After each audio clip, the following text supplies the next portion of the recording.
My name is Cece, and I did my service learning project at the Spanish Peaks Veterans Community Living Center in Wilsonburg, Colorado.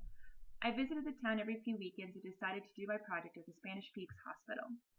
Unfortunately, I was not allowed to take videos or pictures of the inside or of its residents, so I included our Google pictures of the activity I did with the resident.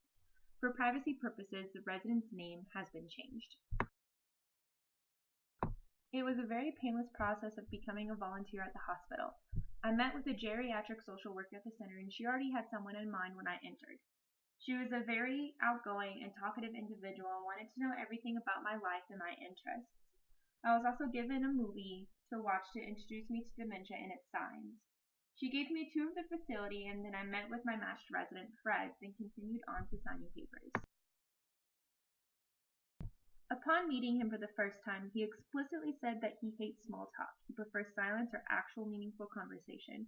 I felt completely foolish since right before this I made a lot of small talk with him along with two others that were sitting at his lunch table.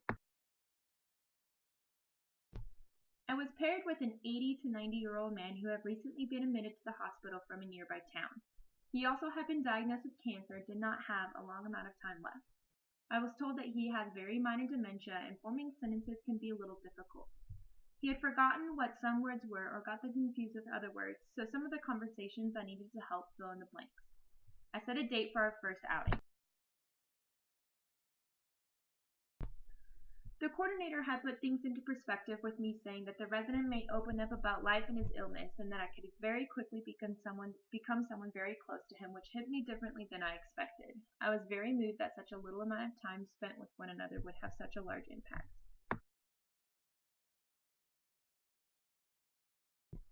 It was decided that our outing would be going into Levita, Colorado, which is maybe about a 10 to 15-minute drive from the hospital, to browse around some of the art galleries, since that was something he showed interest in. I met him around lunchtime and I sat with him while he ate, and then we began our outing. I did not know what was on Levita, Colorado, since I only been there a couple of times, so it was a new experience for the both of us. We simply parked and then walked around one block into maybe two shops. It was really fun to see what he was interested in, as well as his amazement at art. Most of the shops contained pottery with a few paintings on the wall.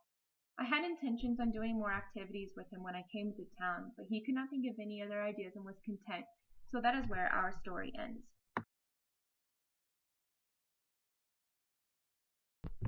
Connecting to the developmental theorists, Fred would currently be in the integrity versus despair stage of Erikson's psychosocial development stages.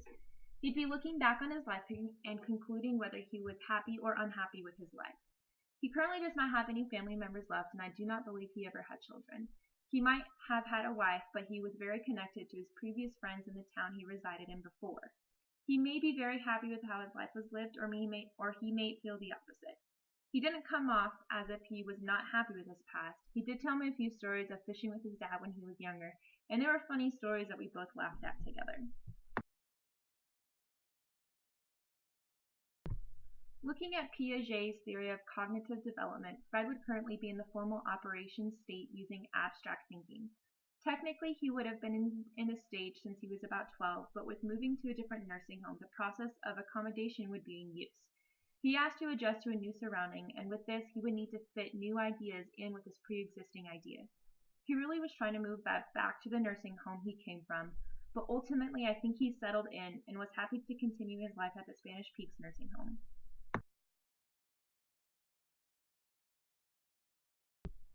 I learned a lot through this process. For one, I learned that with only one visit, I had made an impact on this man. He was not interested in small conversation, but wanted actual sustenance when speaking to one another. I had to kind of move on from generic questions and be okay with not talking the whole time and being content on just being in the moment.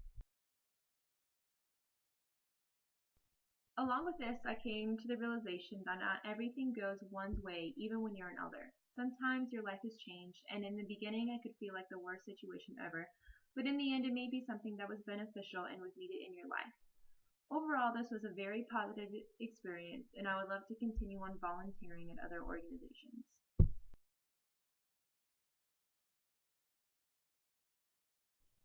I have also learned that I like working with children versus geriatric population. I feel as if I can connect with children more than older individuals because I enjoy all of the hyperactivity.